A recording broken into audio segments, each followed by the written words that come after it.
La ilaha illallah. La ilaha illallah. La ilaha illallah. La ilaha illallah. La ilaha illallah. La ilaha illallah. La ilaha illallah. La ilaha illallah. La ilaha illallah. La ilaha illallah.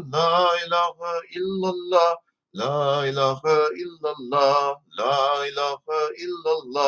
La ilaha illallah. La ilaha illallah, la ilaha illallah, la ilaha illallah, la ilaha illallah, la ilaha illallah, la ilaha illallah, la ilaha illallah, la ilaha illallah, la ilaha illallah, la ilaha illallah, la ilaha illallah, la ilaha illallah. La ilaha illallah, la ilaha illallah, la ilaha illallah, Muhammadur Rasulullah, alayhi salatu la ilaha illallah, la ilaha illallah, Muhammadur Rasulullah, alayhi salatu la ilaha illallah, la ilaha illallah, Muhammadur Rasulullah, alayhi salatu la ilaha illallah. La ilaha illallah Muhammedun Nabiyullah alayhi salatu la ilaha illallah La ilaha illallah Muhammedun Nabiyullah alayhi salatu la ilaha illallah La ilaha illallah Muhammedun Nabiyullah alayhi salatu la ilaha illallah La ilaha illallah Muhammedun Nabiyullah alayhi salatu la ilaha illallah la ilaha illallah Muhammed Shafi'allah alayhi salatu la ilaha illallah la ilaha illallah Muhammed Shafi'allah alayhi salatu la ilaha illallah La ilaha illallah Muhammed Shafi'allah alayhi salatu la ilaha illallah La ilaha illallah La ilaha illallah La ilaha illallah La ilaha illallah La ilaha illallah La ilaha illallah La ilaha illallah La ilaha illallah La ilaha illallah La ilaha illallah La ilaha illallah La ilaha illallah. La ilaha illallah. La ilaha illallah. La ilaha illallah. La ilaha illallah. La ilaha illallah. La ilaha illallah. La ilaha illallah. Muhammedur Rasulullah sallallahu alayhi wa sallam. Hasbunallah wa ni'mal wakeel wa la hawla wa la quwwata illa billahi al-aliyyil azim. Illa sharafi nabi sallallahu alayhi wa sallam. وآله وصحبه الكرام وإلى واقي سوي سادتين وسلكيون الفاتحة أعوذ بالله من الشيطان الرجيم بسم الله الرحمن الرحيم الحمد لله رب العالمين الرحمن الرحيم مالك يوم الدين إياك نعبد وإياك نستعين اهدنا الصراط المستقيم صراط الذين أنعمت عليهم غير المغضوب عليهم ولا الضالين آمين